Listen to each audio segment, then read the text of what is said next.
சென்னை போரூர் அடுத்த ஐயப்பந்தாங்கல் பகுதியில் ஆன்மீக புகலிடமாக விளங்கும் ஓம் ஸ்ரீ காளி பகவதி அம்மன் துணை ஆலயத்தில் 26ஆம் ஆண்டு சித்ரா பௌர்ணமி பெருவிழா பக்தி பரவசத்துடன் நடைபெற்றது.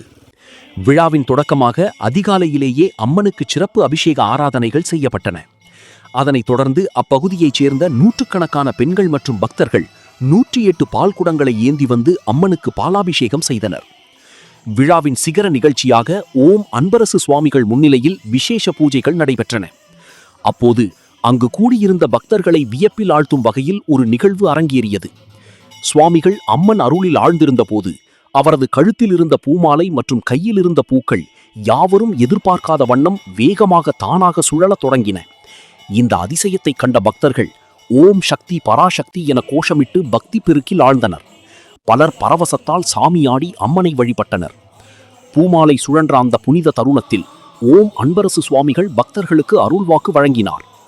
அவர் கூறுகையில், இந்த தலத்தில் வழங்கப்படும் அம்மன் பிரசாதமான அன்னதானத்தை மனதார உண்பவர்களுக்கு நீண்ட நாட்களாக தீராத நோய் நொடிகள் நீங்கி சகல சௌபாக்கியங்களும் உண்டாகும் என வாக்கு அளித்தார்.